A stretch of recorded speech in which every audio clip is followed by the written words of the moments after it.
আসসালামু আলাইকুম দর্শক, আমরা এখন যাচ্ছি হজরত শাহবাজ রহমতুল্লামের মাজার শরীফে। দেখুন, বুদ্ধিজীবী কবরস্থানের পাশে শাহবাজ রহমতুল্লামের মাজার শরীফ। দেখুন, আমরা এখন তার মাজার শরীফে যাচ্ছি। পবিত্র উরুস শরীফ মোবারক খাজা শাহবাজ রহমতুল্লামের। দেখুন, পরিবেশটা খুব সুন্দর জায়গা। এখানে ওই যে মাজার, দেখুন ঘোরার মতো পরিবেশ। এখানে লেখা আছে আল্লাহ জমিনে দিন কায়েম লক্ষ্যে দেশব্যাপী সংগ্রাম চলছে। এই পাশে লেখা আছে যারা ইসলামী সমাজ ব্যবস্থার স্বপ্ন দেখেন তারা আজই বাংলাদেশ দিন কায়েমে আন্দোলন করুন।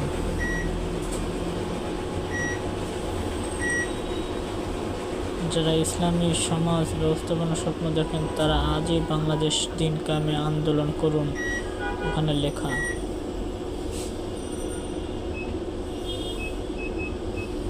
এখন অনেক সুন্দর পরিবেশ। এখানে অনেক কিছু লেখা আছে। বাংলাদেশের দিন কায়েম আন্দোলন বিডিকে এর লক্ষ্য উদ্দেশ্য আল্লাহ তাআলার সন্তুষ্টি অর্জন। এখন লেখা মাহফিল। আমরা এখন যাচ্ছি মাজারের ভিতরে যাব। দেখুন এখানে লেখা, এখন ওই যে মাজার, আমরা এখন মাজারের ভিতরে যাব।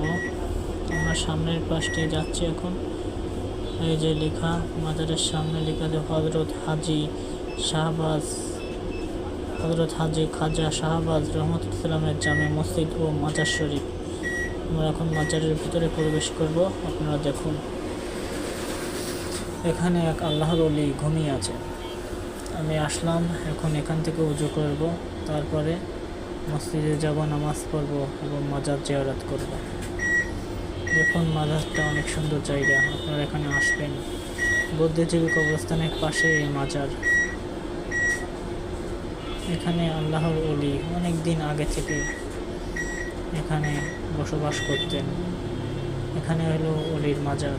ওই যে সে ওলির মাজারটা হলো ওই জায়গায়, আর তার সামনের পাশে হলো একটি মসজিদ। দেখুন এটি একটি মসজিদ। এখানে মানুষে নামাজ পড়ে এবং আল্লাহ তাআলার কাছে মাপ চায়। এই যে দেখুন বিশাল বড় এরিয়া নিয়ে একটি মসজিদ।